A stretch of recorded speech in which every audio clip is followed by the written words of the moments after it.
2025년의 겨울은 유난히 혹독했다. 서울의 스카이라인은 삭막한 회색빛으로 물들어 있었고 거대한 콘크리트 건물들이 하늘을 찌를 듯 솟아 있었다.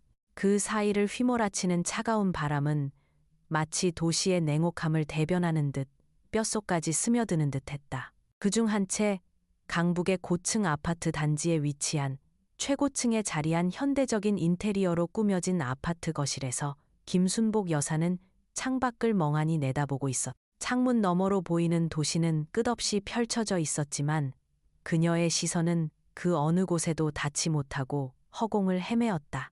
70줄에 접어든 그녀의 희끗희끗한 머리카락과 얼굴에 깊게 패인 주름은 그녀의 고단했던 70평생이 결코 순탄치 않았음을 말해주었다. 마치 오랜 세월의 풍파를 온몸으로 견뎌낸 고목처럼 그녀의 모습에서는 깊은 고단함과 함께 알 수 없는 체념이 묻어났다. 그녀의 어깨는 잔뜩 움츠러들어 있었고 손은 늘 차가웠다. 그녀의 삶은 오직 외아들 민준을 위한 것이었다. 남편과 일찍 사별한 후 그녀는 홀로 민준을 키우기 위해 모든 것을 바쳤다. 남편이 불의의 사고로 갑작스럽게 세상을 떠났을 때 그녀는 한순간에 모든 것을 잃은 듯한 절망감에 휩싸였다.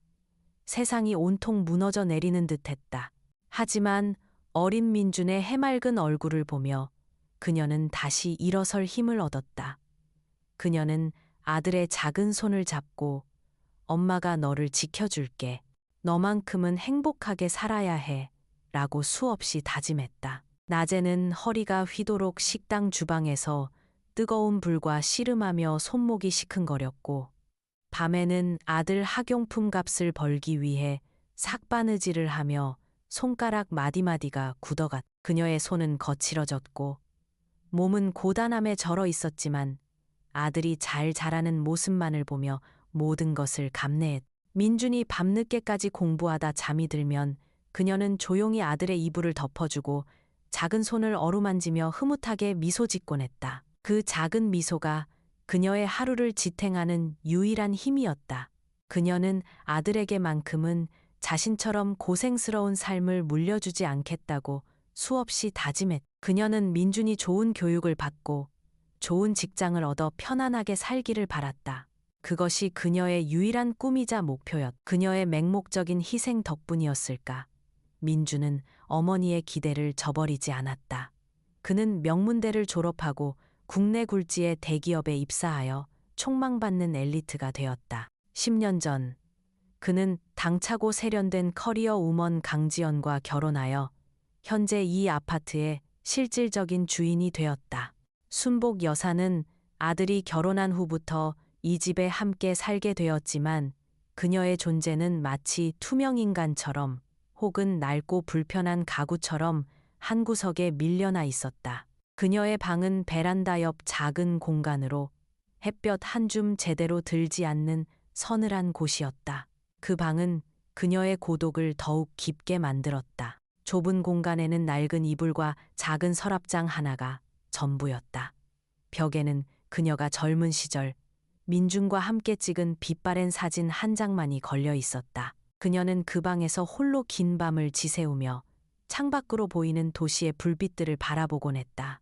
그 불빛들은 그녀의 외로움을 더욱 부각시켰다. 그녀는 자신이 마치 거대한 유리벽 안에 갇힌 듯한 느낌을 받았다. 밖은 화려하고 시끄럽지만 그 모든 것과 단절된 채 홀로 고립되어 있었다. 민준과 지연은 자신들의 화려한 거실에서 웃음꽃을 피우고 값비싼 외제차를 타고 외출했으며 주말에는 골프, 해외여행 등 온갖 레저 활동을 즐겼다. 그들의 삶은 화려하고 풍요로웠지만 그들의 시선은 단 한 번도 순복 여사를 향하지 않았다.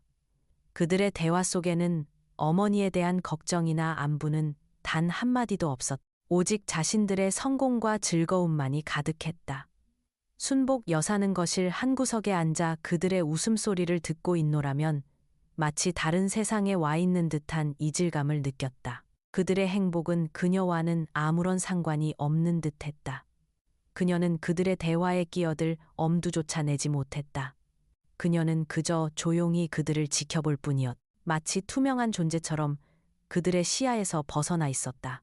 아침이면 지연은 그녀가 정성껏 차려놓은 소박한 아침상은 거들떠보지도 않고 값비싼 캡슐 커피를 내려 마시며 서둘러 출근했다. 어머니, 저희는 아침을 잘 안 먹어요. 회사 가서 먹을 거예요. 굳이 이렇게 매번 차리실 필요 없어요. 저희도 바쁜데 어머니 음식 치우는 것도 일이에요. 그리고 어머니가 만드신 음식은 저희 입맛에 잘 안 맞아서요. 늘 이런 식이었다. 지연의 말에는 그녀의 수고를 덜어주려는 배려보다는 자신의 취향과 다르다는 미묘한 거부감과 함께 그녀의 존재를 귀찮아하는 노골적인 태도가 섞여 있었다. 순복 여사는 묵묵히 식탁을 치울 뿐이었다.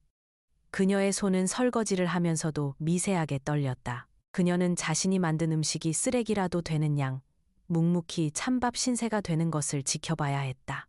민준 또한 늘 바쁘다는 핑계로 어머니와 눈도 마주치지 않았다. 엄마, 저 먼저 갈게요. 회사 일 바빠서요. 늦겠네요. 점심은 알아서 드세요. 저녁은 밖에서 먹을 것 같아요. 그 한마디가 전부였다. 그의 목소리에는 마치 의무를 다했다는 듯한 건조함이 묻어 있었다. 그는 어머니의 눈을 피하며 서둘러 현관을 나섰다. 그의 뒷모습은 그녀에게 한없이 멀게 느껴졌다. 저녁이면 지연은 백화점 식품관에서 사온 고급 반찬들로 식탁을 채웠고 순복 여사가 직접 만든 음식은 그저 어머니 너무 짜요. 이런 건 저희 입맛에 안 맞아요. 저희는 이런 거 안 먹어봐서요. 좀 비위생적인 것 같기도 하고요. 어머니 음식은 너무 옛날 맛이 나요. 저희는 퓨전 음식이 좋아요라는 핀잔과 함께 외면당했다. 그녀의 정성과 노력은 늘 무시당하기 일쑤였다. 순복 여사는 젓가락을 든 채 민망함에 고개를 숙이곤 했다. 그녀는 자신이 만든 음식이 쓰레기라도 되는 양 묵묵히 찬밥 신세가 되는 것을 지켜봐야 했다. 그녀의 존재는 이들에게 그저 귀찮고 성가신 짐에 불과했다. 그녀는 자신이 이 집에 왜 있어야 하는지, 무엇을 위해 살아야 하는지 점점 더 알 수 없게 되었다. 그녀의 마음은 점점 더 메말라갔고 삶의 의미를 잃어가는 듯했다. 그녀는 마치 거대한 감옥에 갇힌 죄수처럼 느껴졌다. 모든 것이 갇혀 있었고 모든 것이 통제되고 있었다. 그녀는 그 안에서 서서히 죽어가고 있었다. 그녀의 삶은 더 이상 그녀의 것이 아니었다. 어머니, 죄송하지만 이번 주말에는 저희 친구들이 놀러 오기로 해서요. 어머님 방이 손님들 방으로 필요할 것 같아요. 잠시 찜질방이나 친척집에가 계시면 안 될까요? 저희가 비용은 드릴게요. 아무래도 손님들이 오시는데 어머님이 계시면 저희도 불편하고 저희 체면도 있고요. 어머니가 계시면 저희 친구들이 부담스러워 할 거예요. 이해해 주실 거죠? 지연은 늘 상냥한 미소를 지었지만 그 미소 뒤에는 칼날 같은 차가움이 숨겨져 있었다. 그녀의 눈빛은 마치 빨리 사라져 달라고 말하는 듯했다. 순복 여사는 말없이 고개를 끄덕일 뿐이었다. 이런 일은 비일비재했다. 명절에도 가족 행사에도 그녀는 늘 혼자였다. 어머니, 저희는 시댁에 가야 해서요. 어머니는 편하게 집에서 쉬세요. 저희가 맛있는 거 사올게요. 연락드릴게요. 지연은 매번 이런 식으로 그녀를 고립시켰다. 순복 여사는 명절 연휴 내내 텅 빈 아파트에서 홀로 시간을 보내야 했다. 텔레비전을 켜도 책을 읽어도 그녀의 외로움은 가시지 않았다. 오히려 텔레비전 속 행복한 가족들의 모습이 그녀의 외로움을 더욱 깊게 만들었다. 그녀는 그들의 연락을 기다렸지만 단 한 통의 전화도 오지 않아. 순복 여사는 종종 자신의 존재 이유를 생각하곤 했다. 아들을 위해 평생을 바쳤는데 이제 와서 자신은 무엇인가. 버려진 낡은 인형처럼 쓸모를 다한 물건처럼 느껴졌다. 그녀의 마음속에는 깊은 외로움과 함께 알 수 없는 서러움이 쌓여갔다. 창밖으로 보이는 도시의 불빛들은 그녀의 외로움을 더욱 부각시켰다. 이 넓은 도시에서 그녀는 마치 무인도에 홀로 남겨진 존재처럼 느껴졌다. 그녀의 세상은 점점 더 차갑고 어두운 그림자로 뒤덮여갔다. 그녀는 밤마다 베란다 옆 작은 방에서 홀로 눈물을 삼키며 자신이 과연 무엇을 위해 살아왔는지 자문하곤 했다. 그녀의 눈물은 차가운 베개 커버를 적셨고 그녀의 한숨은 좁은 방 안을 가득 채웠다. 그녀는 자신이 마치 거대한 유리벽 안에 갇힌 듯한 느낌을 받았다. 밖은 화려하고 시끄럽지만 그 모든 것과 단절된 채 홀로 고립되어 있었다. 그녀의 마음은 점점 더 메말라갔고 삶의 의미를 잃어가는 듯했다. 그녀는 자신이 마치 거대한 감옥에 갇힌 죄수처럼 느껴졌다. 모든 것이 갇혀 있었고 모든 것이 통제되고 있었다. 그녀는 그 안에서 서서히 죽어가고 있었다. 그녀의 삶은 더 이상 그녀의 것이 아니었다. 그녀는 때때로 옛날 사진첩을 꺼내보곤 했다. 낡고 빛바랜 사진 속에는 젊은 시절의 남편과 해맑게 웃는 어린 민준의 모습이 담겨 있었다. 그때는 모든 것이 행복하고 따뜻했다. 남편은 그녀의 든든한 버팀목이었고 민준은 그녀의 삶의 전부였다. 하지만 이제 그 모든 것은 아련한 추억 속에만 존재할 뿐이었다. 사진 속에 행복했던 가족은 더 이상 현실에 존재하지 않았다. 그녀는 사진 속 자신을 바라보며 지금의 자신과는 너무나 다른 모습에 낯설음을 느꼈다. 언제부터 이렇게 변해버린 걸까? 그녀는 답을 찾을 수 없었다. 그녀의 삶은 마치 거대한 폭풍우에 휩쓸려 모든 것을 잃어버린 배처럼 망망대해를 표류하고 있었다. 그녀는 그 안에서 홀로 외롭게 떠다니고 있었다. 그녀는 자신이 왜 이 모든 것을 겪어야 하는지, 왜 이렇게 버림받아야 하는지 이해할 수 없었다. 그녀의 마음은 상처투성이었다. 설날을 일주일 앞둔 어느 날, 서울의 차가운 겨울 공기 속에서도 순복 여사의 마음은 작은 설렘으로 가득했다. 그녀는 낡은 달력의 빨간 날짜 2월 10일 설날을 바라보았다. 민준과 지연은 늘 명절에는 해외여행을 가거나 지연의 친정에 간다는 핑계로 그녀를 홀로 아파트에 남겨두었지만 이번 설만큼은 온 가족이 함께 모여 따뜻한 식사를 하는 것이 그녀의 간절한 바람이었다. 그녀는 며칠 전부터 명절 음식을 준비하느라 분주했다. 지연이 좋아하는 갈비찜, 민준이 어릴 적부터 가장 좋아했던 잡채, 특히 잡채는 민준이 어릴 때부터 엄마 잡채가 세상에서 제일 맛있어 라며 엄지손가락을 치켜세우곤 했던 음식이었다. 순복 여사는 아들이 맛있게 먹는 모습을 상상하며 정성껏 재료를 손질하고 양념을 준비했다. 그녀의 손끝에서 느껴지는 재료들의 감촉은 그녀에게 작은 위안을 주었다. 그녀는 이 음식을 통해 아들과 며느리의 차가운 마음을 녹일 수 있을 것이라고 막연히 기대했다. 시장에서 가장 신선한 당면과 갖은 채소, 시금치, 버섯, 양파, 당근, 그리고 마블링 좋은 한우 소고기를 사와 밤늦게까지 잡채를 만들었다. 낡은 부엌의 희미한 불빛 아래 그녀의 그림자가 길게 드리워졌다. 허리춤에 손을 얹고 욱신거리는 허리에 한숨을 쉬면서도 그녀의 손은 쉴 틈 없이 움직였다. 끓는 물에 당면을 삶고 찬물에 헹궈 탱글탱글하게 만들었다.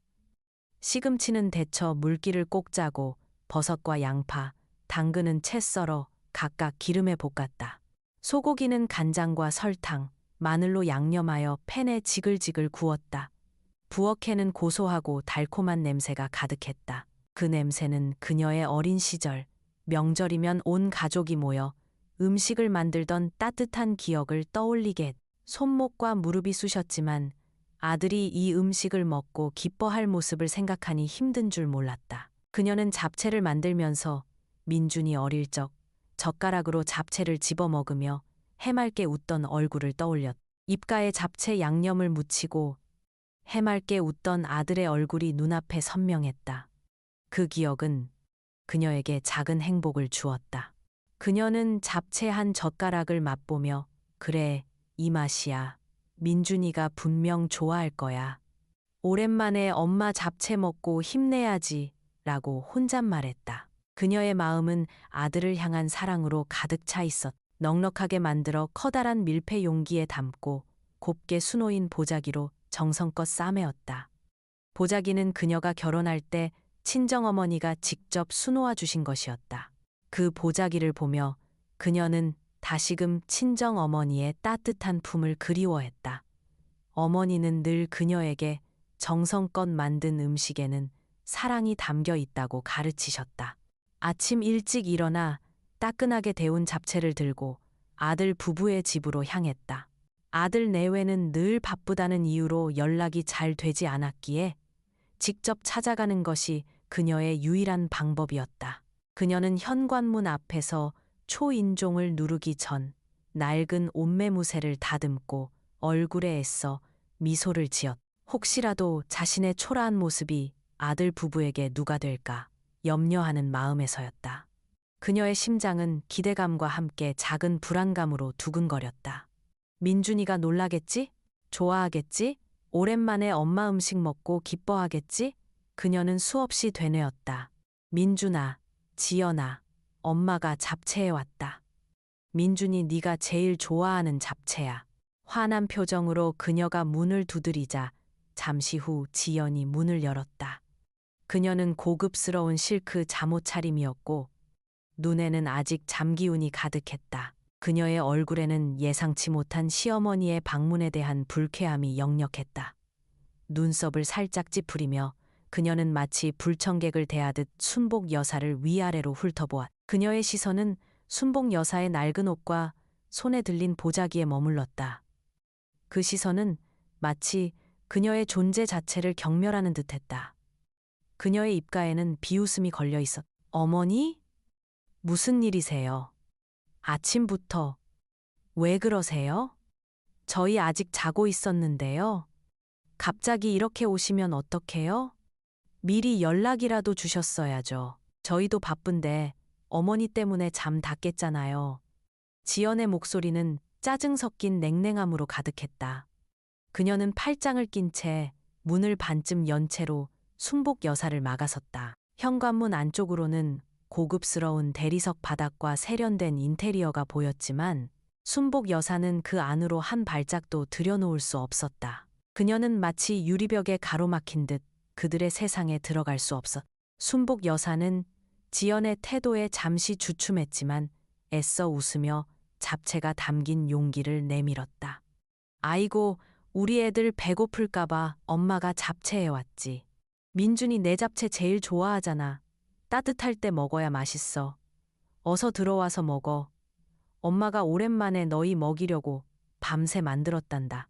그녀의 목소리에는 아들을 향한 깊은 사랑과 기대가 담겨 있었다. 하지만 지연은 그녀의 손에 들린 잡채를 힐끗 보더니 코웃음을 쳤다. 그녀의 입술은 비웃음으로 비틀렸다. 잡채요? 어머니, 설은 다음 주예요. 벌써부터 명절 음식을 만드세요? 그리고 설이 아니어도 잡채는 마트에서도 파는데요. 굳이 이렇게 직접 만드실 필요 없어요. 솔직히 말씀드리면 저희는 이런 음식 잘 안 먹어요. 저희 입맛에도 안 맞고요. 저희는 퓨전 음식이나 건강식을 선호해요.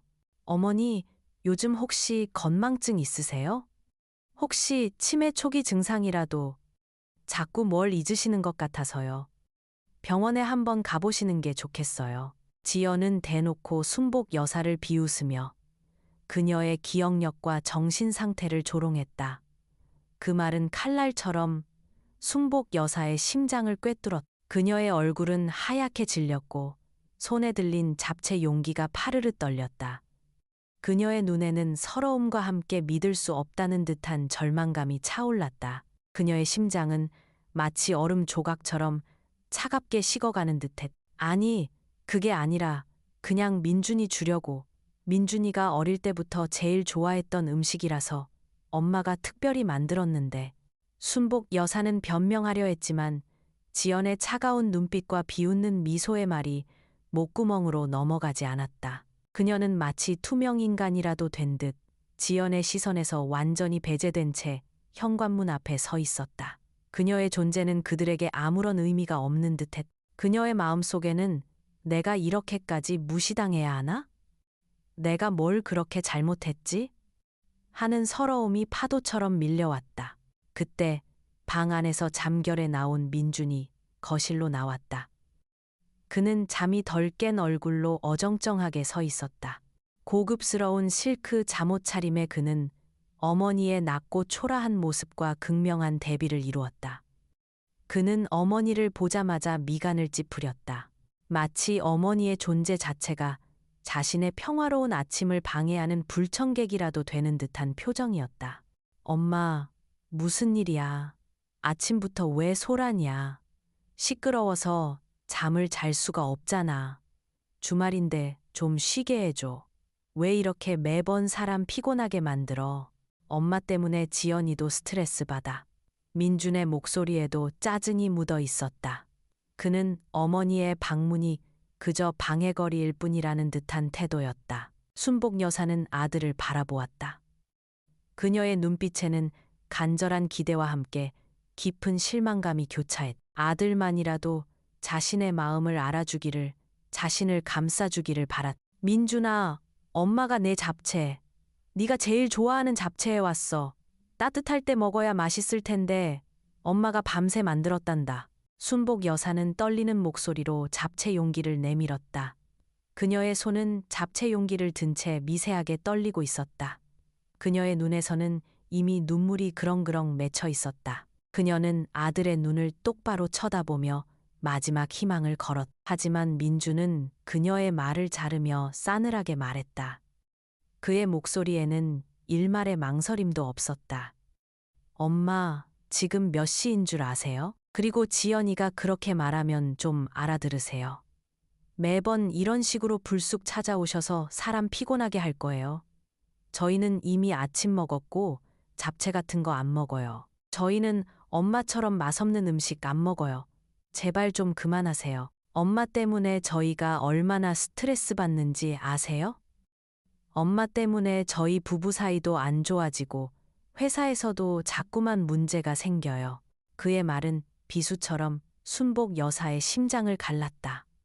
맛없는 음식이라는 말에 그녀의 손이 파르르 떨렸다. 그녀의 평생이 아들을 향한 사랑이 담긴 음식이었다. 그 음식은 이제 차갑게 식어버린 잡채처럼 그녀의 마음 또한 차갑게 식어버렸다. 엄마는 이제 그만 집에 가세요. 저희는 피곤하니까. 그리고 다음부터는 이렇게 불쑥 찾아오지 마세요. 미리 연락하세요. 저희도 사생활이 있잖아요. 엄마가 계속 이러시면 저희는 정말 엄마를 안 볼 거예요. 저희도 이제 엄마를 모시고 사는 게 힘들어요. 민주는 마치 귀찮은 파리를 쫓아내듯 손을 휘저었다. 그의 눈에는 어머니를 향한 그 어떤 애정이나 존중도 찾아볼 수 없었다. 오직 피곤함과 짜증만이 가득했다. 그의 얼굴에는 어머니를 향한 혐오감마저 비치는 듯했다. 순복 여사는 그 자리에서 굳어버렸다.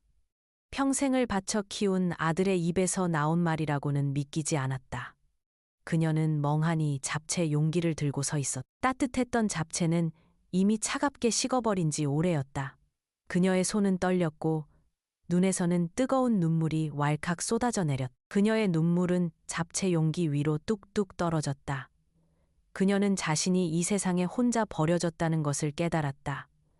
그녀의 심장은 산산조각 났다. 순복 여사는 아들의 차가운 말에 그 자리에서 얼어붙었다. 손에 들린 잡채 용기가 천근만근 무겁게 느껴졌다. 아들의 눈빛에는 더 이상 사랑이나 존경심이 없었다. 오직 짜증과 귀찮음만이 가득했다. 그녀의 심장은 갈기갈기 찢어지는 듯했다. 평생을 바쳐 키운 아들이 이제 와서 자신을 이렇게 매몰차게 대하다니. 그녀의 눈에서는 뜨거운 눈물이 왈칵 쏟아져 내렸다. 뺨을 타고 흘러내린 눈물은 턱 끝에서 떨어져 낡은 옷깃을 적셨다. 그녀는 그들의 눈을 똑바로 쳐다볼 용기조차 없었다. 그녀의 몸은 미세하게 떨리고 있었다. 온몸의 피가 차갑게 식는 듯한 느낌이었다. 어머니, 왜 자꾸 이러세요? 정말 피곤하게. 지연은 한심하다는 듯 혀를 찼다. 그녀는 팔짱을 낀 채 순복 여사를 위아래로 훑어보았다. 마치 낡은 물건을 평가하듯 경멸하는 시선이었다. 그녀의 입가에는 비웃음이 걸려 있었다. 그리고 어머니, 이제 그만 저희 집에서 나가주셨으면 해요. 저희도 저희만의 생활이 있고 어머니는 저희에게 너무 큰 짐이에요. 솔직히 말씀드리면 어머니가 이 집에 계시는 게 저희에게는 부담이에요. 저희도 이제 어엿한 가정을 꾸렸는데 어머니가 계속 저희 생활에 간섭하시는 것 같아서 불편해요. 어머니 때문에 저희 부부싸움도 잦아졌고요. 저희가 어머니를 모시는 것도 한두 번이지. 이제는 정말 한계예요. 더 이상은 못 참겠어요. 지연의 목소리는 부드러웠지만 그 말 한마디 한마디는 비수처럼 순복 여사의 심장을 꿰뚫었다. 짐이라는 단어는 그녀의 존재 자체를 부정하는 듯했다. 그녀의 평생을 바친 희생이 한순간에 짐으로 전락하는 순간이었다. 그녀는 자신이 마치 거대한 폭풍우 속에서 홀로 버려진 작은 배처럼 느껴졌다. 순복 여사는 지연을 바라보았다. 그녀의 눈에는 믿을 수 없다는 듯한 절망감이 가득했다. 짐이라니. 내가 너희에게 짐이라고. 내가 너를 얼마나 아끼고 민준이를 얼마나 힘들게 키웠는데. 그녀의 목소리는 떨렸고 목이 메어 더 이상 말을 잇지 못했다. 그녀는 아들이라도 자신을 변호해 주기를 바랐다. 아들이라도 엄마, 그게 무슨 소리야라고 말해 주기를 간절히 바랐다. 그녀의 눈빛은 아들을 향한 마지막 희망을 담고 있었다. 그녀의 심장은 간절함으로 쿵쾅거렸다. 그때 민준이 앞으로 나서며 싸늘하게 말했다. 그의 얼굴에는 일말의 망설임도 없었다. 그는 지연의 편에 서서 어머니를 향해 차가운 시선을 던졌다. 엄마, 지연이 말이 맞아요. 저희도 이제 독립적인 가정을 꾸렸고 엄마는 더 이상 저희 가족의 일부가 아니에요. 엄마는 이제 저희에게 필요 없어요. 이 집에서 엄마의 권리는 아무것도 없어요. 저희는 엄마를 더 이상 부양할 의무가 없다고 생각해요. 엄마가 계시는 동안 저희 부부 관계도 안 좋아지고 회사에서도 자꾸만 문제가 생겨요. 저희 인생에 방해가 돼요. 이제 그만 가주세요. 제발 저희 좀 내버려 두세요. 저희도 저희 삶을 살고 싶어요. 민준의 말은 순복 여사의 마지막 희망마저 산산조각 냈다. 필요 없다. 권리가 없다. 부양할 의무가 없다. 인생에 방해가 된다.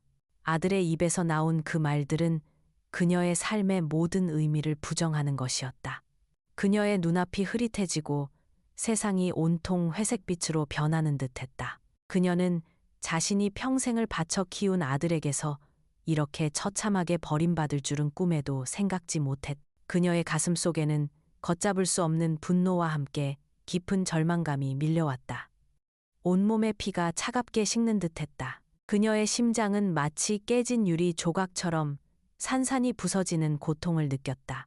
그녀는 더 이상 숨을 쉴 수가 없었다.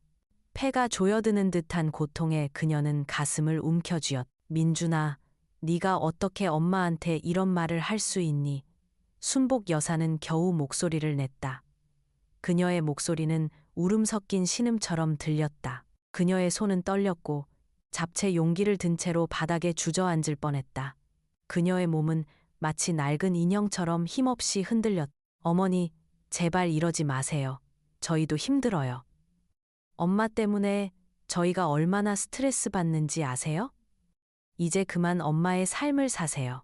저희에게 더 이상 기대하지 마세요. 저희도 저희 인생이 있어요. 엄마가 계속 이러시면 저희는 정말 엄마를 안 볼 거예요. 저희는 이제 엄마를 모시고 사는 게 힘들어요. 제발 저희 좀 내버려 두세요. 부탁드립니다. 민주는 마치 귀찮은 파리를 쫓아내듯 손을 휘저었. 그의 눈에는 어머니를 향한 그 어떤 애정이나 존중도 찾아볼 수 없었다. 오직 피곤함과 짜증만이 가득했다. 그의 얼굴에는 어머니를 향한 혐오감마저 비치는 듯했다. 순복 여사는 그 자리에서 굳어버렸다. 그녀는 잡채 용기를 든 손을 축 늘어뜨렸다. 따뜻했던 잡채는 이미 차갑게 식어버린 지 오래였다. 그녀의 손은 떨렸고 눈에서는 뜨거운 눈물이 왈칵 쏟아져 내렸다. 그녀의 눈물은 잡채 용기 위로 뚝뚝 떨어졌다. 그녀는 더 이상 그곳에 서 있을 수 없었다. 이 아파트는 더 이상 그녀의 집이 아니었다. 그녀는 그저 낯선 이의 공간에 불청객처럼 서 있는 존재였다. 그녀는 자신이 이 세상에 혼자 버려졌다는 것을 깨달았다. 그녀의 심장은 산산조각 났다. 그녀는 말없이 몸을 돌렸다. 잡채 용기를 현관 바닥에 내려놓고 빈손으로 문을 나섰다. 그녀의 발걸음은 무거웠고 온몸의 기운이 빠져나가는 것을 느꼈다. 아파트 복도를 걸어가는 동안 그녀의 귓가에는 민준과 지연의 차가운 목소리만이 메아리쳤다. 필요 없다. 짐이다. 권리가 없다. 방해된다. 그녀는 마치 벌거벗겨진 채 세상 앞에 서 있는 듯한 수치심과 절망감을 느꼈다. 그녀의 등 뒤로 현관문이 쾅하고 닫히는 소리가 들렸다. 그 소리는 그녀의 마음에 영원히 잊히지 않을 상처를 남겼다. 그녀는 그 소리에 온몸이 움츠러들었다. 마치 세상이 그녀를 완전히 외면하는 듯한 느낌이었다. 엘리베이터를 타고 1층으로 내려왔다. 밖은 여전히 차가운 겨울 공기로 가득했다. 그녀는 어디로 가야 할지 알 수 없었다. 주머니에는 단 한 푼의 돈도 없었다. 휴대폰도 지갑도 아무것도 챙기지 못했다. 그녀는 그저 멍하니 아파트 단지를 벗어나 큰 길로 향했다. 눈물은 말을 새 없이 흘러내려 그녀의 쭈글쭈글한 뺨을 타고 흘렀다. 지나가는 사람들의 시선 따위는 의식할 겨를도 없었다. 그녀는 마치 영혼 없는 인형처럼 정처 없이 걷고 또 걸었다. 그녀의 발걸음은 갈수록 느려지고 몸은 점점 더 차가워졌다. 서울의 번화한 거리는 그녀의 외로움을 더욱 부각시켰다. 화려한 간판 불빛과 사람들의 웃음소리는 그녀에게는 너무나 이질적이고 잔인하게 느껴졌다. 그녀는 자신이 평생을 바쳐 지켜온 가정이 한순간에 무너져 내렸다는 사실에 몸서리쳤다. 그녀는 이제 아무것도 가진 것이 없었다. 오직 가슴 속에 맺힌 깊은 상처와 배신감만이 그녀를 짓눌렀다. 그녀의 세상은 온통 차갑고 어두운 그림자로 뒤덮였다. 그녀는 어디로 가야 할까? 이 넓은 도시에서 그녀가 기댈 곳은 단 한 군데도 없었다. 그녀는 마치 길 잃은 어린아이처럼 한없이 작고 나약한 존재가 되어버렸다. 그녀의 발걸음은 갈수록 느려졌고 몸은 점점 더 차가워졌다. 그녀는 자신이 이대로 길 위에서 쓰러져도 아무도 알아주지 않을 것이라는 생각에 더욱 절망했다. 그녀는 자신이 왜 이 모든 것을 겪어야 하는지, 왜 이렇게 버림받아야 하는지 이해할 수 없었다. 그녀의 마음은 상처투성이었다. 그녀는 자신이 이 세상에 혼자 남겨진 마지막 존재처럼 느껴졌다. 순복 여사는 정처 없이 걷고 또 걸었다. 서울의 차가운 겨울바람은 그녀의 얇은 옷깃을 사정없이 파고들었고 몸은 점점 얼어붙는 듯했다. 발은 이미 감각이 없어진 지 오래였다. 그녀는 자신이 어디로 가고 있는지도 알지 못한 채 그저 익숙한 듯 낯선 도시의 풍경 속을 헤매었다. 해가 지고 밤이 깊어지자 도시의 불빛은 더욱 휘황찬란하게 빛났지만 그녀의 마음은 더욱 어둠 속으로 가라앉았다. 배고픔과 추위, 그리고 무엇보다 아들에게 버림받았다는 깊은 상처가 그녀를 짓눌렀다. 그녀의 뱃속에서는 꼬르륵 소리가 났지만 먹을 것을 찾아 나설 기력조차 없었다. 그녀는 자신이 마치 거대한 미로 속에 갇힌 듯한 느낌을 받았다. 모든 출구가 막혀 있었고 그녀는 그 안에서 길을 잃었다. 그녀의 몸은 한없이 작아지는 듯했다. 얼마나 걸었을까? 그녀는 정신을 잃을 것 같았다. 몸이 휘청거리고 눈앞이 깜깜해졌다. 의식이 희미해지는 순간 낡은 승합차 한 대가 그녀의 옆에 멈춰섰다.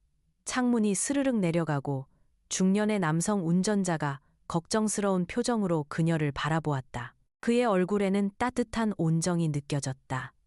그의 눈빛은 그녀를 향한 진심 어린 연민을 담고 있었다. 아주머니, 괜찮으세요?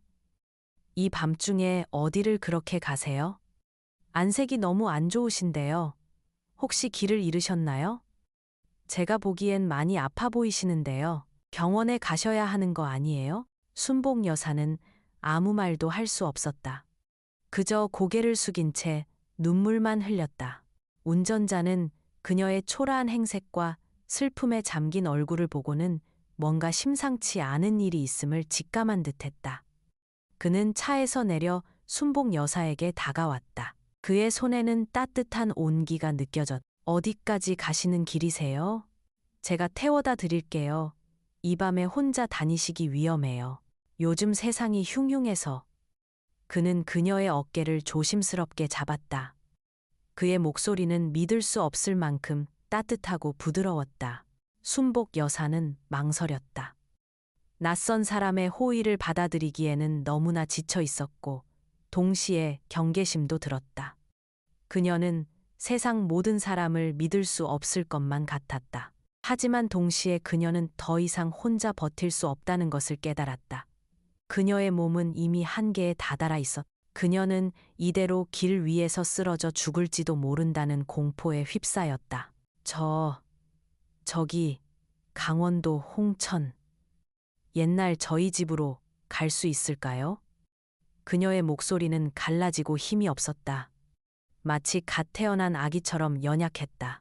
그녀의 눈빛에는 마지막 희망이 담겨 있었다. 운전자는 잠시 놀란 듯했지만 이내 고개를 끄덕였다. 홍천이요? 꽤 먼 길인데 괜찮으시겠어요? 제가 마침 강원도 쪽으로 가는 길이라서요. 일단 타세요. 제가 아는 한도 내에서 최대한 가까이 모셔다 드릴게요. 걱정 마세요. 제가 안전하게 모셔다 드릴게요. 그는 순복 여사를 조심스럽게 부축해 뒷좌석에 앉혔. 따뜻한 차 안의 공기가 그녀의 얼어붙은 몸을 녹이는 듯했다. 그녀는 운전자에게 진심으로 감사했지만 차마 입 밖으로 내지는 못했다. 그저 창밖을 멍하니 바라볼 뿐이었다. 서울의 불빛이 점점 멀어지고 어두운 고속도로가 눈앞에 펼쳐졌다. 그녀의 마음은 여전히 혼란스러웠지만 어딘가로 향하고 있다는 사실만으로도 작은 위안을 얻었다. 그녀는 창밖으로 스쳐 지나가는 풍경들을 보며 자신이 정말 이 모든 것을 뒤로하고 떠나는 것인지 실감하기 시작했다. 그녀는 차창에 기대어 잠시 눈을 감았. 몸의 피로가 한꺼번에 몰려오는 듯했다. 몇 시간이 흘렀을까? 차는 강원도 홍천의 한적한 시골길로 접어들었다. 운전자는 순복 여사가 알려준 대로 낡은 비포장 도로를 따라 한참을 더 들어갔다. 가로등 하나 없는 칠흑 같은 어둠 속에서 차의 헤드라이트만이 길을 밝혔다. 마침내 차가 멈춰선 곳은 어둠 속에 희미하게 보이는 낡은 집 앞이었다. 집은 인기척 없이 고요했고 마치 오랜 시간 버려진 듯한 분위기를 풍겼다. 낡은 대문은 녹슬어 있었고 담벼락은 군데군데 무너져 있었다. 마당에는 잡초가 무성하게 자라 있었다. 아주머니, 여기가 맞으세요? 더 안쪽으로 들어가야 할까요? 운전자가 물었. 순복 여사는 고개를 끄덕였다. 네, 여기가 맞아요. 정말 감사합니다. 그녀는 겨우 몸을 일으켜 차에서 내렸다. 운전자는 그녀에게 따뜻한 캔커피와 작은 봉투를 건네며 말했다. 아주머니, 힘내세요. 무슨 일인지는 모르겠지만 꼭 잘 해결될 거예요. 추운데 이거라도 드세요. 제가 더 도와드릴 건 없나요? 혹시라도 도움이 필요하시면 언제든 연락 주세요. 제 명함입니다. 순복 여사는 봉투를 받아들고 눈물을 글썽였. 봉투 안에는 비상금인 듯한 지폐 몇 장과 함께 따뜻한 마음이 담겨 있었다. 그녀는 다시 한번 고개 숙여 감사 인사를 전하고 운전자는 조용히 차를 돌려 어둠 속으로 사라졌다. 그의 차가 멀어지자 그녀는 다시 홀로 남겨진 듯한 외로움을 느꼈다. 하지만 이번에는 이전과는 다른 작은 희망의 불씨가 그녀의 마음속에 피어나는 듯했다. 순복 여사는 낡은 집 앞에 홀로 섰다. 어둠 속에서 희미하게 보이는 집은 그녀의 기억 속에 있던 모습과는 너무나 달랐다. 지붕은 군데군데 낡아 있었고 마당은 잡초로 무성했다. 문은 삐걱거렸고 창문은 먼지로 뒤덮여 있었다. 이곳은 그녀가 남편과 함께 민준을 낳고 키웠던 행복했던 시절의 흔적이 고스란히 남아있는 곳이었다. 남편과 함께 심었던 감나무는 여전히 그 자리에 서 있었지만 이제는 앙상한 가지만 남아있었다. 그녀는 마치 버려진 집처럼 자신 또한 버려진 존재가 된 것 같아 서러움에 북받쳤다. 그녀의 눈에서는 뜨거운 눈물이 다시 쏟아져 내렸다. 그녀는 주저앉아 흐느꼈다. 겨우 문을 열고 안으로 들어서자 쾌쾌한 곰팡이 냄새와 함께 차가운 공기가 그녀를 맞았다. 먼지가 수북이 쌓인 가구들과 낡은 벽지, 모든 것이 그녀의 지난 세월을 말해주는 듯했다. 그녀는 그 자리에 주저앉아 하염없이 눈물을 흘렸다. 이 넓은 세상에 그녀가 기댈 곳은 아무데도 없었다. 아들에게 버림받고 돌아온 곳은 폐허나 다름없는 낡은 집이었다. 그녀는 절망의 끝에 서 있는 듯했다. 그녀는 밤새도록 차가운 방바닥에 앉아 자신의 비참한 신세를 한탄했다. 밖에서는 매서운 겨울바람이 창문을 흔들었고 그 소리는 그녀의 외로움을 더욱 깊게 만들었다. 그녀는 자신이 이대로 죽어도 아무도 모를 것이라는 생각에 몸서리쳤다. 밤새도록 잠 못 이루고 뒤척이던 순복 여사는 새벽녘이 되어서야 겨우 잠이 들었다. 아침 햇살이 희미하게 창문을 통해 들어왔다. 그녀는 몸을 일으켜 마당으로 나갔다. 차가운 새벽 공기가 폐속으로 들어왔다. 그녀는 멍하니 마당을 둘러보다가 문득 시선이 한 곳에 멈췄다. 오래된 장독대 옆 무성한 잡초와 깨진 기와 조각들 사이에서 작고 여린 들꽃 한 송이가 고개를 내밀고 있었다. 연보라색 꽃잎은 새벽 이슬을 머금고 영롱하게 빛나고 있었다. 그 작은 꽃은 주변의 황량함 속에서도 꿋꿋하게 피어나 있었다. 마치 그녀에게 말을 거는 듯 조용하지만 강렬한 존재감을 드러냈다. 순복 여사는 천천히 그 꽃에 다가갔다. 그녀는 무릎을 꿇고 앉아 떨리는 손으로 꽃잎을 만져보았다. 차갑고 여린 꽃잎의 감촉이 그녀의 손끝으로 전해졌다. 그 감촉은 그녀의 얼어붙었던 마음에 작은 온기를 불어넣어 주었다. 그 작은 들꽃은 그녀에게 말없이 속삭이는 듯했다. 아무리 힘들고 고통스러워도 다시 일어설 수 있어. 너는 아직 끝나지 않았어. 너는 이 들꽃처럼 강인한 존재야. 포기하지 마. 그 순간 순복 여사의 마음속에 있고 지냈던 강인함이 되살아나는 것을 느꼈다. 평생을 모진 비바람 속에서 홀로 아들을 키워냈던 자신의 모습이 그 작은 들꽃과 겹쳐 보였다. 그녀는 한때 자신에게도 이 들꽃처럼 강한 생명력과 끈기가 있었다는 것을 기억해냈다. 그녀는 그 꽃에서 자신을 일으켜 세울 힘을 얻었다. 그녀의 눈에서 다시 눈물이 흘러내렸다. 하지만 이번 눈물은 절망의 눈물이 아니었다. 그것은 희망과 함께 찾아온 새로운 시작의 눈물이었다. 그녀는 그 작은 들꽃에서 자신을 일으켜 세울 힘을 얻었다. 아들과 며느리에게 버림받았다는 아픔은 여전했지만 그녀는 이제 더 이상 그 아픔 속에 갇혀 있지 않을 것이었다. 그녀는 이 작은 들꽃처럼 다시 피어날 수 있다는 것을 깨달았다. 이 낡은 집은 더 이상 폐허가 아니었다. 그것은 그녀가 다시 시작할 수 있는 새로운 삶의 터전이 될 것이었다. 그녀의 마음속에 차가운 복수의 불씨가 서서히 타오르기 시작했다. 그녀는 주먹을 꽉 쥐었다. 그녀는 자신이 겪었던 모든 고통을 그들에게 되갚아줄 것이라고 다짐했다. 그녀는 이제 더 이상 약한 노인이 아니었다. 작고 여린 들꽃 한 송이가 순복 여사의 마음속에 꺼져가던 불씨를 다시 지폈다. 그녀는 무릎을 꿇은 채 한참 동안 그 꽃을 바라보았다. 차가운 겨울바람 속에서도 꿋꿋이 피어난 그 꽃은 마치 그녀에게 포기하지 마라. 너는 아직 끝나지 않았다고 속삭이는 듯했다. 아들과 며느리에게 버림받고 폐허 같은 고향집에 홀로 남겨졌다는 절망감은 여전했지만 그 작은 꽃은 그녀에게 알 수 없는 강한 힘을 불어넣어 주었다. 그녀는 이제 더 이상 슬픔과 절망 속에 잠겨 있을 수 없었다. 그녀의 눈빛에는 연약함 대신 강인함이, 체념 대신 결의가 서려 있었다. 그녀의 마음 속에는 차가운 복수의 칼날이 번뜩였다. 그 칼날은 그녀의 심장을 뜨겁게 달구었다. 내가 이렇게 당하고만 있을 수는 없어. 내가 평생을 바쳐 키운 아들이 나를 이렇게 버려? 나는 그들에게 내가 누구인지 똑똑히 보여줄 거야. 그들은 내가 약하고 아무것도 모르는 늙은이라고 생각하겠지만 나는 그들에게 내가 얼마나 무서운 존재가 될 수 있는지 보여줄 거야. 순복 여사의 입술에서 나지막한 중얼거림이 흘러나왔다. 그녀의 목소리는 떨렸지만 그 안에는 강철 같은 의지가 담겨 있었다.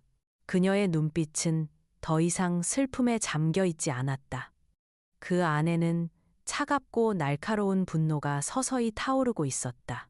평생을 아들을 위해 헌신했지만 돌아온 것은 모욕과 배신뿐이었다. 그녀의 모든 것을 앗아가고 그녀를 짐 취급하며 버린 아들과 며느리에게 반드시 대가를 치르게 할 것이라고 다짐했다. 그녀의 마음속에는 복수심이 활활 타올랐다. 그 불꽃은 그녀의 차가운 몸을 뜨겁게 데웠다. 그녀는 자리에서 일어났다. 낡고 삐걱거리는 몸이었지만 그녀의 걸음걸이에는 이전과는 다른 단호함이 느껴졌다. 집 안으로 들어와 먼지 쌓인 부엌을 둘러보았다. 당장 먹을 것도 마실 것도 없었다. 하지만 그녀는 배고픔이나 추위 따위는 더 이상 중요하지 않았다. 그녀의 머릿속은 오직 복수라는 단어로 가득 찼다. 그녀는 차가운 방바닥에 앉아 복수의 계획을 세우기 시작했다. 그녀는 자신이 가진 모든 것을 동원하여 그들을 무너뜨릴 방법을 찾아야 했다. 그녀는 자신이 겪었던 모든 고통을 그들에게 되갚아줄 것이라고 다짐했다. 그녀는 밤새도록 잠 못 이루고 복수의 시나리오를 머릿속으로 그렸다. 그녀는 며칠 동안 낡은 집을 정리하며 생각에 잠겼다. 그녀는 집안 구석구석을 살피며 혹시라도 남편이 남긴 흔적이나 귀중품이 있을까 찾아보았다. 남편은 생전에 말이 없고 무뚝뚝했지만 늘 가족을 사랑하고 아꼈던 사람이었다. 그가 남긴 것이라면 분명 그녀에게 도움이 될 것이라고 막연히 생각했다. 낡은 장롱을 열고 오래된 서랍들을 뒤졌다. 먼지와 거미줄이 가득했지만 그녀는 개의치 않았다. 그녀의 손은 쉴 틈 없이 움직였다. 그녀는 남편과의 추억이 담긴 물건들을 하나하나 조심스럽게 살펴보았다. 빛바랜 사진들을 보며 잠시 추억에 잠기기도 했지만 이내 복수심이 그녀의 마음을 다시 지배했다. 그녀는 남편의 사진을 보며 당신 나를 지켜봐줘. 내가 당신의 사랑을 헛되이 하지 않을 거야 라고 속삭였다. 그러던 중 안방 장롱 깊숙한 곳 낡은 이불 밑에서 낡은 나무 상자 하나를 발견했다. 상자는 먼지로 뒤덮여 있었고 상자 위에는 남편의 이름이 한자로 정갈하게 새겨져 있었다. 순복 여사는 떨리는 손으로 상자를 열었다. 안에는 빛바랜 가족사진 몇 장과 남편이 젊은 시절 사용했던 낡은 손목시계 그리고 두툼한 봉투 하나가 들어있었다. 봉투를 꺼내자 낡은 종이 한 장이 눈에 들어왔다. 그것은 바로 남편의 유언장이었다. 유언장 아래에는 남편의 서명과 함께 변호사의 서명이 선명하게 찍혀 있었다. 그녀의 심장이 다시 한번 크게 요동쳤다.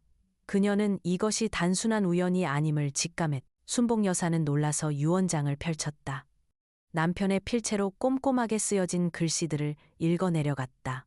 유언장에는 남편이 생전에 모아둔 재산에 대한 내용이 상세히 적혀 있었다.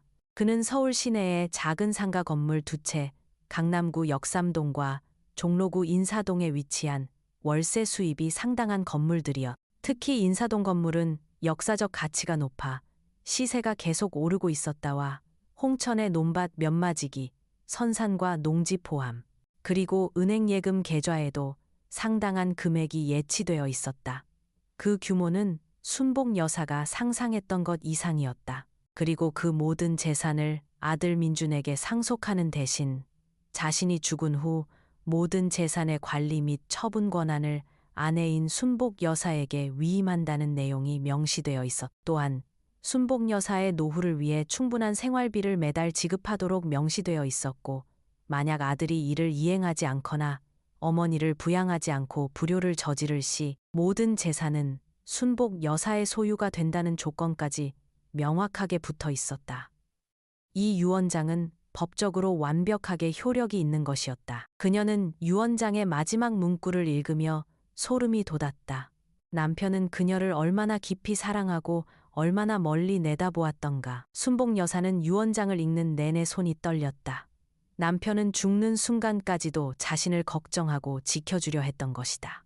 그녀는 남편의 깊은 사랑과 배려에 눈물을 흘렸다. 그녀가 그동안 얼마나 남편의 마음을 몰라주었는지, 얼마나 그를 당연하게 여겼는지 후회스러웠다. 살아생전 남편에게 따뜻한 말 한마디 제대로 못해준 것이 한없이 후회스러웠다.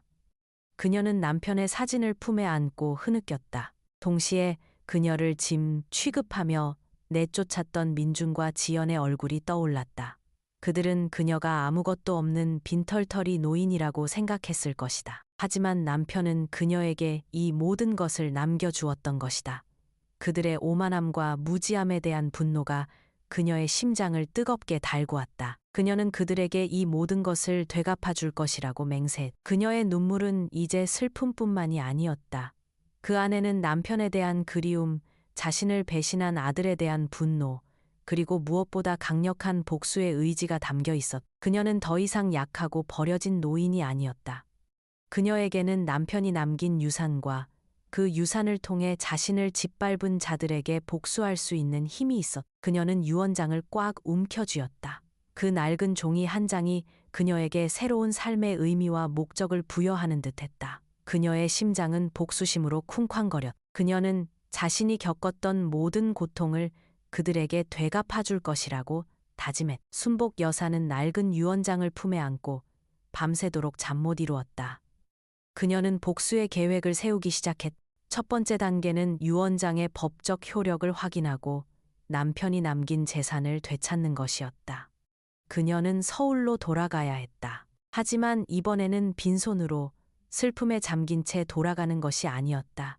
그녀는 강력한 무기를 들고 자신을 짓밟은 자들에게 정면으로 맞설 준비를 하는 것이었다. 그녀는 마음속으로 민준과 지연의 놀란 얼굴을 상상하며 차가운 미소를 지었다. 그들의 오만함을 산산조각 낼 것이라고 다짐했다. 그녀는 자신이 겪었던 모든 모욕을 잊지 않을 것이라고 맹세했다. 그녀의 마음속에는 차가운 복수의 불꽃이 활활 타올랐다. 그녀는 더 이상 아들에게 의존하지 않을 것이었다. 오히려 아들이 그녀에게 의존하게 만들고 그들이 그녀에게 했던 모든 모욕을 되갚아 줄 것이라고 다짐했다.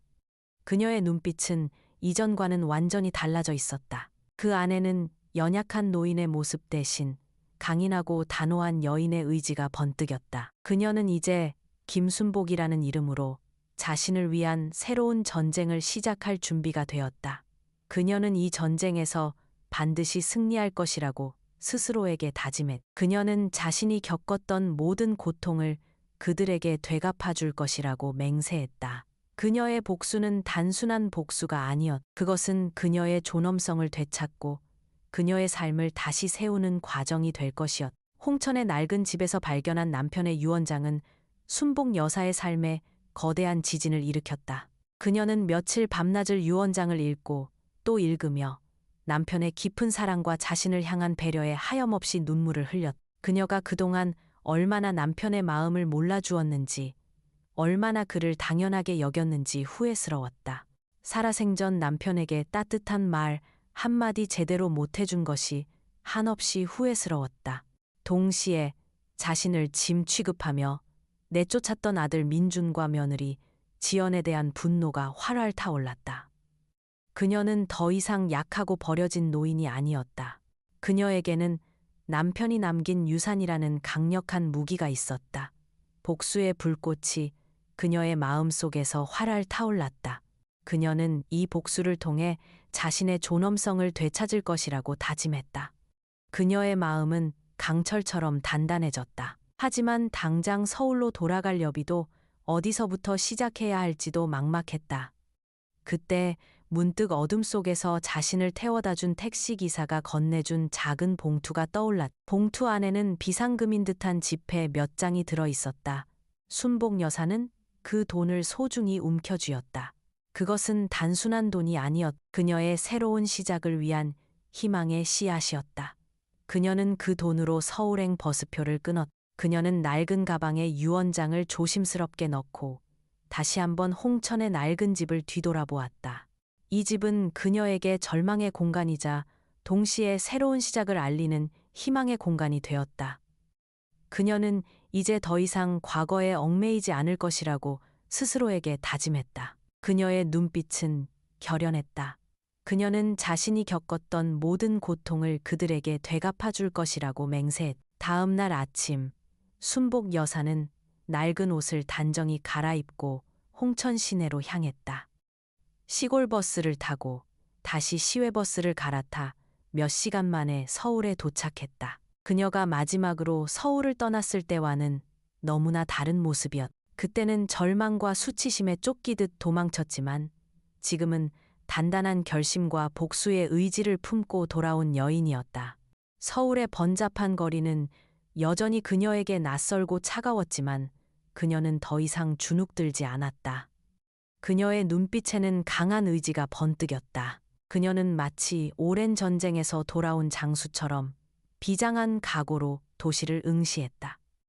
그녀는 자신이 이 도시에서 모든 것을 되찾을 것이라고 맹세했다. 그녀의 발걸음은 힘찼고 어깨는 꼿꼿했다. 그녀는 곧장 남편의 유언장에 명시된 법률사무소를 찾아갔다. 한빛 법률사무소. 간판을 올려다보니 그녀의 마음이 더욱 굳건해졌다. 떨리는 손으로 문을 열고 들어서자 깔끔하게 정돈된 사무실이 눈에 들어왔다. 고급스러운 가구들과 은은한 조명은 그녀가 살아왔던 세상과는 너무나 달랐지만 그녀는 흔들리지 않았다. 그녀는 마치 자신이 이 모든 것을 소유하고 있는 듯한 당당한 태도로 사무실 안으로 들어섰다. 젊은 여직원이 그녀를 맞이했다. 어떤 일로 오셨나요, 어머님? 예약은 하셨나요? 여직원은 친절했지만 순복 여사의 초라한 행색에 살짝 의아한 표정을 지었다. 저 김영수 변호사님을 뵙고 싶습니다. 저희 남편이 고 김철수 씨인데. 순복 여사는 조심스럽게 말했다. 그녀의 목소리는 떨렸지만 그 안에는 단호함이 묻어 있었다. 그녀는 자신이 이곳에 온 목적을 분명히 알고 있었다. 그녀는 여직원의 눈을 똑바로 쳐다보았다. 잠시 후 중년의 남성 변호사 한 명이 그녀에게 다가왔다. 김영수 변호사는 깔끔한 정장 차림의 인자한 인상이었다. 그는 순복 여사를 보자마자 놀란 표정을 지었다. 그의 눈에는 반가움과 함께 안도감이 서려 있었다. 아니, 순복 여사님, 그동안 어디 계셨습니까? 제가 얼마나 찾았는지 아십니까? 철수 형님께서 돌아가신 후로 계속 연락을 드렸는데 연락이 닿지 않아서 애를 태웠습니다. 혹시 무슨 일이라도 생기셨을까봐 얼마나 걱정했는지 모릅니다. 정말 다행입니다. 이렇게 건강한 모습으로 다시 뵙게 되어서요. 김 변호사는 순복 여사의 손을 잡으며 진심으로 반가움을 표했다. 그의 손길은 따뜻했고 그 따뜻함은 순복 여사의 얼어붙었던 마음에 작은 온기를 불어넣어 주었다. 그는 남편 김철수 씨의 오랜 법률 대리인이었다.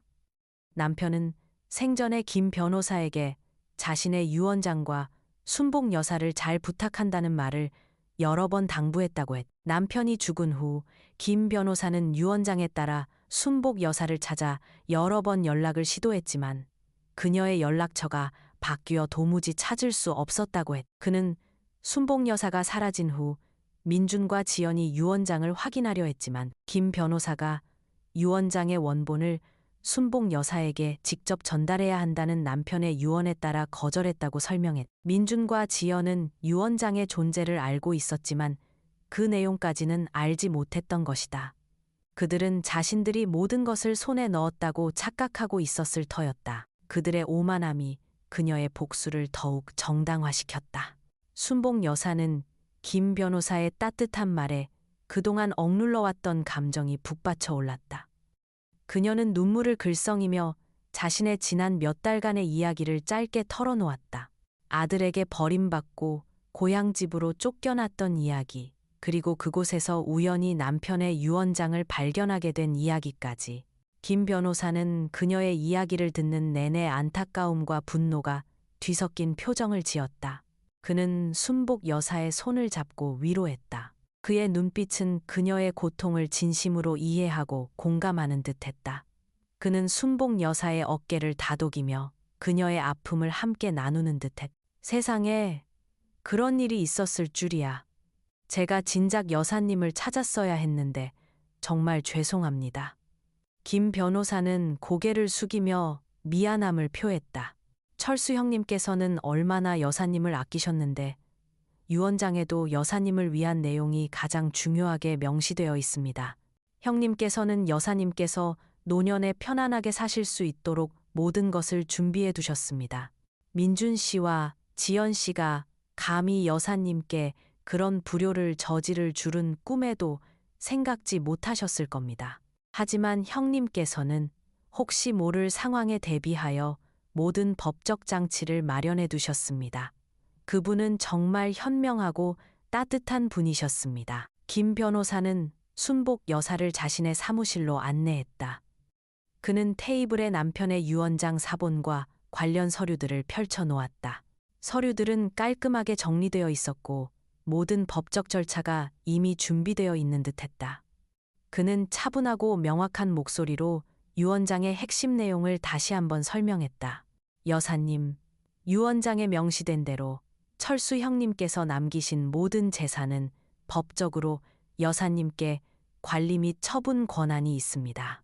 서울 시내에 있는 상가 건물 2채, 강남구 역삼동과 종로구 인사동에 위치한 월세 수입이 상당한 건물들이었다.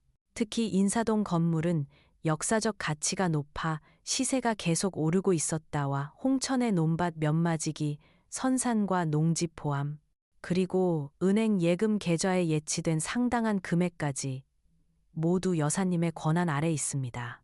유언장에는 민준 씨에게 재산이 상속되지만 이는 여사님께서 살아계시는 동안 여사님의 동의 없이는 어떠한 처분도 불가능하며 만약 민준 씨가 여사님을 부양하지 않거나 불효를 저지를 시 모든 재산은 여사님께 귀속된다는 조건이 명확하게 명시되어 있습니다. 이 유언장은 법적으로 완벽하게 효력이 있습니다. 민준 씨가 이 사실을 알면 아마 큰 충격을 받을 겁니다. 그들은 자신들이 모든 것을 가졌다고 생각했겠지만 사실은 모든 것이 여사님의 손에 달려 있었던 겁니다. 그들은 어머니의 존재를 무시했지만 법은 어머니의 권리를 지켜줄 것입니다. 김 변호사의 설명을 듣는 내내 순복 여사의 눈에서는 뜨거운 눈물이 쉴 새 없이 흘러내렸다. 그것은 남편에 대한 그리움과 사랑, 그리고 자신을 끝까지 지켜주려 했던 그의 마음에 대한 감사의 눈물이었다. 그녀가 그동안 얼마나 남편의 마음을 몰라주었는지, 얼마나 그를 당연하게 여겼는지 후회스러웠다. 살아생전 남편에게 따뜻한 말 한마디 제대로 못해준 것이 한없이 후회스러웠다. 그녀는 남편의 사진을 품에 안고 흐느꼈. 동시에 자신을 짐 취급하며 내쫓았던 아들과 며느리에 대한 분노가 다시금 치밀어 올랐다. 그들은 그녀가 아무것도 없는 빈털터리 노인이라고 생각했을 것이다. 하지만 남편은 그녀에게 이 모든 것을 남겨주었던 것이다. 그녀의 손은 유언장을 꽉 움켜쥐었다. 그 낡은 종이 한 장이 그녀에게 새로운 삶의 의미와 목적을 부여하는 듯했다. 철수 씨가 저를 이렇게까지 생각해 주셨을 줄은. 순복 여사는 흐느끼며 말했다.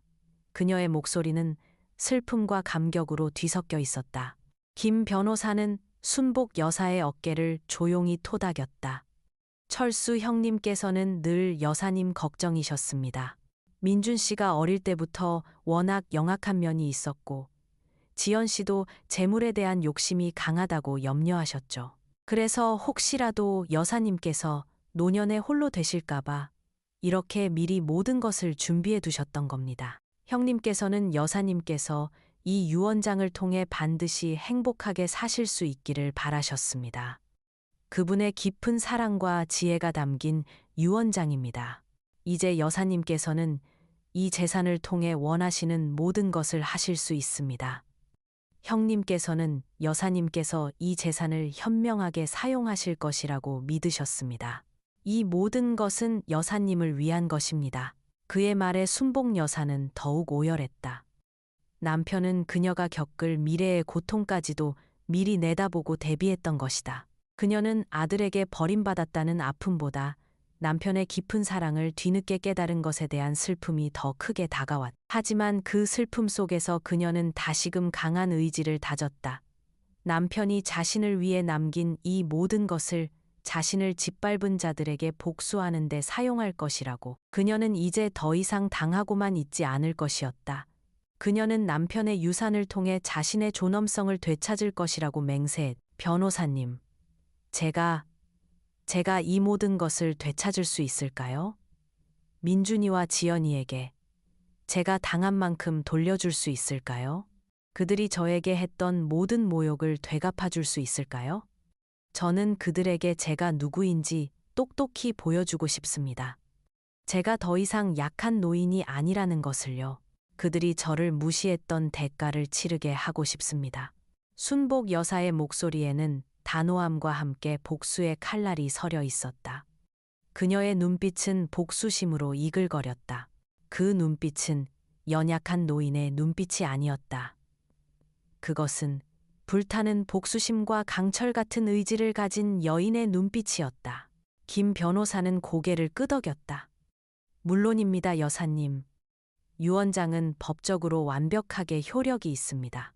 민준 씨와 지연 씨가 여사님께 불효를 저지르고 부양 의무를 다하지 않았다는 증거는 이미 충분합니다. 여사님께서 아파트에서 쫓겨나던 날의 CCTV 영상, 이웃 주민들의 증언, 그리고 아들 부부가 여사님께 보냈던 무심한 문자 메시지들까지 모든 증거들은 민준 씨와 지연 씨의 불효를 명백히 입증합니다. 제가 모든 법적 절차를 도와드리겠습니다.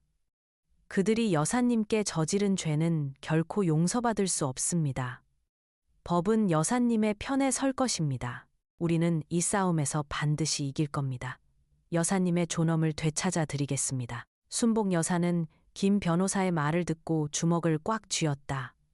그녀의 눈물은 이제 슬픔뿐만이 아니었다. 그것은 남편에 대한 그리움, 자신을 배신한 아들에 대한 분노, 그리고 무엇보다 강력한 복수의 의지가 담겨 있었다. 그녀는 더 이상 약하고 버려진 노인이 아니었다. 그녀에게는 남편이 남긴 유산과 그 유산을 통해 자신을 짓밟은 자들에게 복수할 수 있는 힘이 있었다. 그녀는 이제 김순복이라는 이름으로 자신을 위한 새로운 전쟁을 시작할 준비가 되었다. 이 눈물은 단순한 고통의 눈물이 아니었다. 그것은 복수의 시작을 알리는 뜨거운 서막의 눈물이었다. 그녀의 마음속에는 차가운 복수의 불꽃이 활활 타올랐다. 그녀는 자신이 겪었던 모든 고통을 그들에게 되갚아 줄 것이라고 맹세했다. 김영수 변호사와의 만남은 순복 여사의 삶의 새로운 전환점이 되었다. 그녀는 더 이상 절망에 빠진 늙은이가 아니었다. 남편이 남긴 유산과 유 원장은 그녀에게 강력한 무기가 되었고 그녀의 마음속에는 차가운 복수의 불꽃이 활활 타올랐다. 그녀는 김 변호사와 함께 민준과 지연에게 복수할 구체적인 계획을 세우기 시작했다. 그녀의 눈빛은 이전과는 완전히 달라져 있었다. 연약함 대신 강인함이, 체념 대신 결의가 서려 있었다. 첫 번째 단계는 민준과 지연이 살고 있는 아파트의 소유권을 주장하는 것이었다. 유 원장에 따르면 남편이 소유했던 서울 시내의 상가 건물과 논밭뿐만 아니라 민준이 살고 있는 아파트 역시 남편이 생전에 민준에게 증여한 것이지만 그 증여에는 순복 여사를 평생 부양하고 돌봐야 한다는 조건이 붙어 있었다. 이 조건을 어길 시 아파트의 소유권은 다시 순복 여사에게 돌아간다는 내용이 명시되어 있었다. 김 변호사는 민준과 지연이 순복 여사를 내쫓고 부양 의무를 다하지 않은 것은 명백한 유언장 위반임을 주장하며 법적 절차를 밟기 시작했다. 그는 모든 증거를 철저히 준비했다. 김 변호사는 민준과 지연에게 내용 증명을 보냈다. 내용 증명에는 유언장의 내용과 함께 그들이 순복 여사에게 저지른 불효 행위를 상세히 명시하고 아파트 소유권을 순복 여사에게 이전할 것을 요구하는 내용이 담겨 있었다. 내용 증명은 등기 우편으로 발송되었고 민준과 지연은 그것을 받아들고 경악했다. 그들은 순복 여사가 아무것도 모르는 늙은이라고 생각했기에 이런 반격을 예상하지 못했다. 그들의 얼굴은 창백하게 질렸고 손은 떨렸다. 특히 아파트의 소유권이 넘어갈 수 있다는 사실에 지연은 패닉에 빠졌다. 그녀는 민준에게 격렬하게 따졌다. 당신 어머니가 미쳤어? 갑자기 무슨 유언장 타령이야? 그 늙은이가 뭘 안다고? 말도 안 돼. 우리가 이 아파트에 얼마나 돈을 들였는데. 지연은 분노에 휩싸여 소리쳤다. 그녀의 목소리는 히스테리컬하게 변했다. 민준 또한 당황했지만 애써 침착하려 했다. 말도 안 돼. 아버지가 돌아가신 지가 언젠데 이제 와서 유언장이라니. 분명 어머니가 어디서 이상한 소리를 듣고 온 거야. 아니면 변호사라는 사람이 어머니를 속이는 걸 거야. 그는 현실을 부정하려 애썼다. 그들은 곧장 김 변호사를 찾아가 항의했지만 김 변호사는 유언장의 법적 효력을 명확히 설명하며 그들의 주장을 일축했다. 그는 순복 여사가 아들 부부에게 버림받고 쫓겨난 증거들을 차곡차곡 모아두었다. 순복 여사가 아파트에서 쫓겨나던 날의 CCTV 영상, 그녀가 잡채 용기를 현관에 두고 쓸쓸히 돌아서는 모습이 선명하게 찍혀 있었다. 이웃 주민들의 증언, 순복 여사가 며칠 밤낮을 아파트 주변을 배회했다는 증언, 그리고 아들 부부가 그녀에게 보냈던 무심한 문자 메시지들까지, 모든 증거들은 민준과 지연의 불효를 명백히 입증했다. 김 변호사는 그들에게 반박할 기회조차 주지 않았다. 법적 절차가 진행되면서 민준과 지연은 점점 더 궁지에 몰렸다. 그들은 자신들이 소유하고 있다고 믿었던 아파트와 상가 건물들이 한순간에 사라질 위기에 처하자 비로소 순복 여사의 존재를 다시 생각하게 되었다. 그들은 순복 여사를 찾아와 무릎을 꿇고 용서를 빌었다. 그들의 얼굴에는 초조함과 함께 두려움이 역력했다. 어머니, 제발 한 번만 용서해 주세요. 저희가 잘못했습니다. 정말 죄송합니다. 다시는 이런 일 없을 거예요. 어머니를 다시 저희 집에 모시고 살겠습니다. 저희가 어머니께 정말 잘해드릴게요. 민주는 눈물을 흘리며 애원했다. 그의 눈물은 진심이라기보다는 두려움에서 비롯된 것처럼 보였다. 지연 또한 가식적인 눈물을 흘리며 순복 여사의 손을 잡았다. 어머니, 저희가 정말 어리석었습니다. 어머니를 모시고 살겠습니다. 제발 저희를 용서해 주세요. 저희가 어머니께 했던 모든 잘못을 만회하겠습니다. 어머니 없이는 저희도 살 수 없어요. 그녀의 목소리에는 절박함이 묻어 있었다. 하지만 순복 여사는 차갑게 그들을 외면했다. 그녀의 눈빛에는 일말의 흔들림도 없었다. 이제 와서 무슨 소용이니? 너희는 나를 짐이라고 했고 필요 없다고 했어. 나는 너희에게 아무런 권리도 없는 늙은이라고 했지. 내가 만든 음식을 맛없다고 조롱하고 나를 길거리로 내쫓았어. 이제 와서 내가 왜 너희를 용서해야 하니? 너희의 눈물은 진심이 아니야. 너희는 그저 너희가 가진 것을 잃을까봐 두려워하는 것뿐이야. 그녀의 목소리는 낮고 단호했다. 그녀의 마음속에는 아직도 잡채 용기를 들고 쫓겨나던 그날의 수치심과 고통이 생생하게 남아있었다. 그녀는 그들에게 자신이 겪었던 고통을 똑같이 느끼게 해주고 싶었다. 순복 여사는 민준과 지연이 자신에게 했던 모든 모욕을 되갚아 주었다. 그녀는 김 변호사의 도움을 받아 아파트 소유권을 되찾았고 상가 건물에서 나오는 월세 수입 또한 자신의 명의로 돌렸다. 민준과 지연은 모든 것을 잃고 빈털터리가 되었다. 그들은 아파트에서 쫓겨나 작은 월세방으로 이사해야 했고 민준은 회사에서도 불미스러운 일로 인해 좌천되었다. 그의 명성은 땅에 떨어졌고 동료들의 시선은 싸늘했다. 지연 또한 자신의 허영심을 채울 수 없게 되자 민준에게 등을 돌렸다. 그들의 관계는 급속도로 악화되었고 결국 이혼하게 되었다.